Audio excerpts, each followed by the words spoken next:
नमस्ते दोस्तों, आज भारत में आईटी सर्विस डेस्क की कई जॉब्स बड़ी मात्रा में है। कई लोगों को इसके बारे में पता नहीं है या फिर जानना चाहते हैं। ये वीडियो आपके लिए है। मेरा नाम गौरव गुंजकर है और मैं एक आईटी सर्विस मैनेजमेंट कंसल्टेंट हूँ। यह ऑनलाइन प्रशिक्षण वीडियो पूरी तरह से सामुदायिक सेवा सीखने के लिए है और इसमें एक व्यक्तिगत अनुभव, आईटिल फ्रेमवर्क और वेब पर या इंटरनेट पर स्वतंत्र रूप से स्वतः उपलब्ध जानकारी शामिल है। इस वीडियो में किसी भी व्यक्ति या संगठन की कोई बौद्धिक संपदा नहीं है और इस तरह की किसी भी स्वरूप को एक शुद्ध सहयोग माना जाएगा।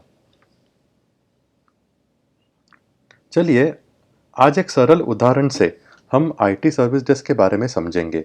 एक डॉक्टर साहब का छोटा सा क्लिनिक था जिसमें सारे काम वह स्वयं किया करते थे, जैसे अपॉइंटमेंट देखना, hospital visits, emergencies, consultation, fees और खाते की सारी जानकारी रखना, सर्जरी,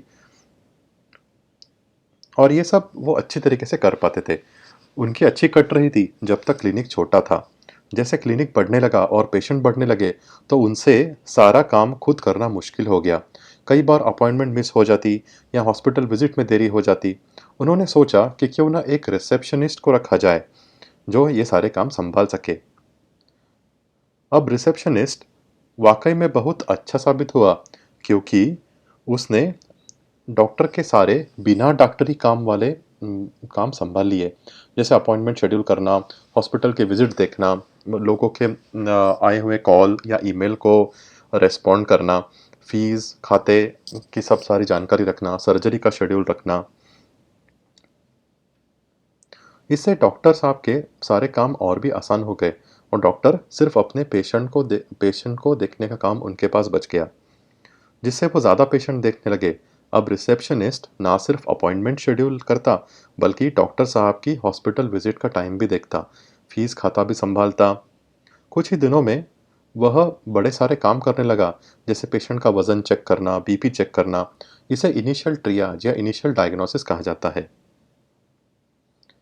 डॉक्टर साहब की तरक्की हुई और उन्होंने बड़ा हॉस्पिटल खोला जिसमें उनके साथ कई सारे डॉक्टर काम करने लगे। हॉस्पिटल 24 घंटे खुला रहता तो जाहिर था कि एक रिसेप्शनिस्ट तो से काम न बनना था। उन्होंने रिसेप्शनिस्ट की टीम बनाई जो कि 24 घंटे काम करती थी और लेवल 1 और लेवल 1 ट्रियाज भी करती थी, जैसे पेशेंट की का बीपी चेक करना, पेशेंट के रिपोर्ट देखना और कई सारा डॉक्यूमेंटेशन करना।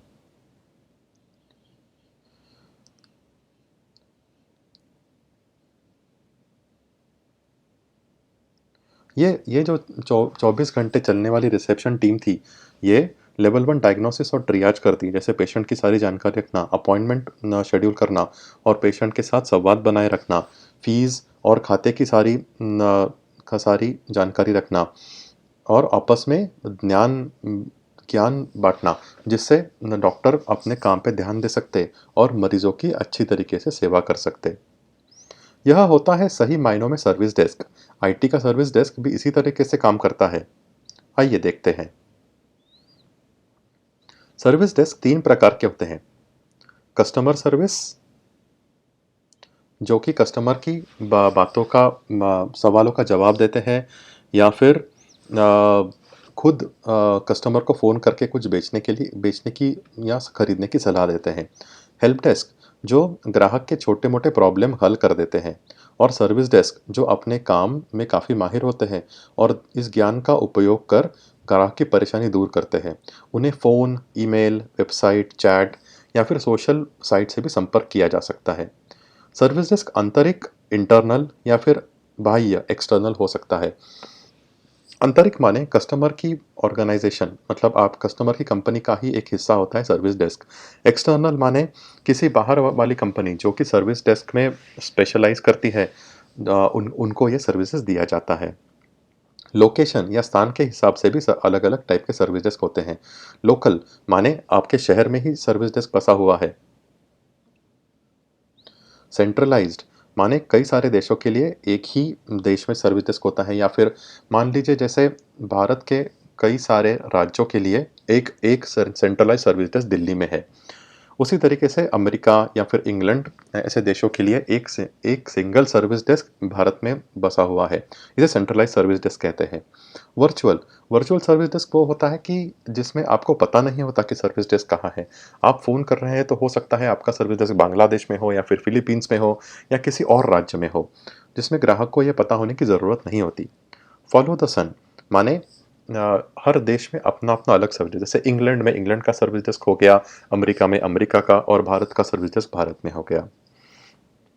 ये सर्विस डेस्क का मूल उद्देश्य यही है कि लोगों का काम बिना किसी ऑफिस में गए वेबसाइट, फ़ोन या फिर चैट से ही हो जाए। इसीलिए आपको ये सर्विस डेस्क कहाँ है ये जानने की ज़रूरत भी ना हो। सर्विस डेस्क ओनरशिप के हिसाब से भी तय किया जाता है, जैसे इनसोर्स्ड और आउटसोर्स। इनसोर्स्ड और आउटसोर्स्ड इंटरनल या एक्सटर्नल सर्विस डेस्क की तरह है, आंतरिक और बाह्य। आंतरिक माने जिस कंपनी का सर्विस डेस्क है वही कंपनी में वो सर्विस डेस्क होता है। आउटसोर्स्ड माने किसी और कंपनी को ये सर्विस डेस्क चलाने के लिए दिया जाता है। अलोकेशन के हिसाब से भी सर्विस डेस्क के एक से ज़्यादा प्रकार होते हैं। मान लीजिए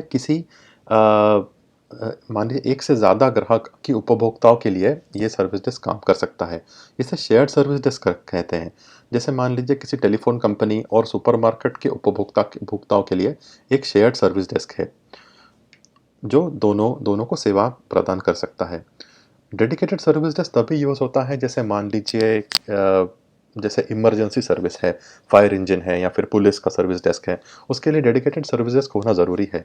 क्योंकि डेडिकेटेड सर्विस डेस्क आप मान लीजिए इमरजेंसी सर्विस और पिज़्ज़ा डिलीवरी के लिए एक शेयर्ड सर्विस नहीं यूज़ कर सकते। उस दौरान डेडिकेटेड सर्विस डेस्क यूज़ होता है। चलिए अब हम सर्विस डेस्क के फ़ायदे देखते हैं। सिंगल पॉइंट ऑफ कॉन्टैक्ट, ग्राहकों को 100 जगह जाने की ज़रूरत नहीं, अलग-अलग डिपार्टमेंट, अलग-अलग लोगों से बात करने की ज़रूरत नहीं होती। एक ही नंबर पर कॉल करने से या ईमेल करने से आपका प्रॉब्लम सॉल्व हो जाएगा। इससे ग्राहकों का जीवन काफ़ी सरल हो जाता है। ऑटोमेटेड कंसिस्टेंट रिस्पॉन्स, इसका मतलब होता है कि ग्राहक को हर बार एक ही तरह का जवाब मिलेगा। मतलब अलग-अलग कठिनाई के लिए नहीं, बट आपको हमेशा पता है कि आप जब सर्विस डेस्क को संपर्क करेंगे, तब सर्विस डेस्क से आपको एक ही और हमेशा खुला-खुला जवाब मिलेगा, जिससे ग्राहकों में कन्फ्यूजन नहीं होता। इश्यू फ़िल्टरिंग, मतलब चेक करना कि क्या ग्राहक का प्रॉब्लम सच में है। कई बार ग्राहक आईटी की सेवा को समझ नहीं पाते और थोड़ी-सी गाइडेंस से उनका काम बन जाता है। इसे सरल भाषा में क्वेरी रिज़ॉल्यूशन भी कहते हैं, कि अगर किसी ग्राहक को या किसी उपभोक्ता को कोई सवाल हो, तो उसका जवाब आसानी से सर्विस डेस्क दे सकता है। उसके लिए किसी स्पेशलाइज़्ड टीम या डिपार्टमेंट के पास जाने की ज़रूरत नहीं होती। ये सारा ज्ञान स्पेशलाइज़्ड टीम्स या डिपार्टमेंट्स सर्विस डेस्क को देती रहती हैं।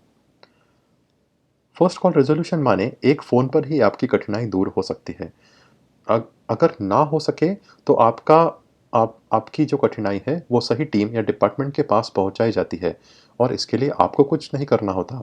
ये पूरी सर्विस डेस्क की जिम्मेदारी होती है कि आपका प्रॉब्लम, आपकी कठिनाई सही सही टीम के पास या सही डिपार्टमेंट के पास जाए, जिससे वो उस कठिनाई को हल कर सके।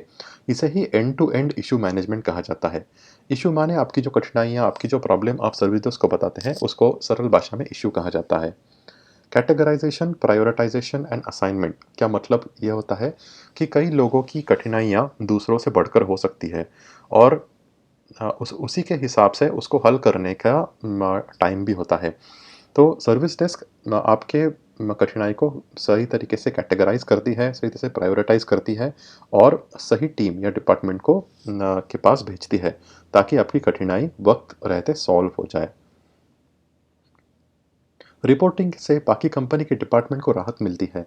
काफ़ी सारा रिपोर्टिंग सर्विस डेस्क अपने आप कर लेता है और जिसके लिए वो कई आईटी सिस्टम्स का भी इस्तेमाल करते हैं और ग्राहक की सारी इंफॉर्मेशन या की सारी इंफॉर्मेशन सही तरीके से आपके आईटी सिस्टम में बनी रहती है, ताकि अगर आप अगली बार सर्विस डेस्क को फ़ोन करें तो सर्विस डेस्क को पता होता है कि पिछली बार आपकी कठिनाई क्या थी। इस हिसाब से वो आपको ज़्यादा अच्छे से मदद कर सकते हैं। ज्ञान बाँटने से बढ़ता है और सर्विस डेस्क अपनी ओर से ग्राहक की अच्छी सहायता कर सकता है। जो स्पेशलाइज़्ड टीम या डिपार्टमेंट होते हैं, वो सर्विस डेस्क के साथ ज्ञान बाँटते रहते हैं और सर्विस डेस्क अपने आप में भी ज्ञान बाँटते रहता है, जिससे आप ग्राहक या उपभोक्ता की अच्छी तरीके से सेवा कर सकते हैं। ऑटोमेशन से कई काम बिना सर्विस डेस्क को कॉल किए ग्राहक स्वयं कर सकता है, पर ऐसे काम सर्विस डेस्क को ढूँढकर ऑटोमेट करने होते हैं। सर्विस डेस्क ऐसे काम ढूँढकर कंपनी को बता सकता है, ताकि उन उन कामों का ऑटोमेशन किया जा सकता है और ग्राहक या उपभोक्ता स्वयं वो काम बिना सर्विस डेस्क को कॉल किए कर सकते हैं।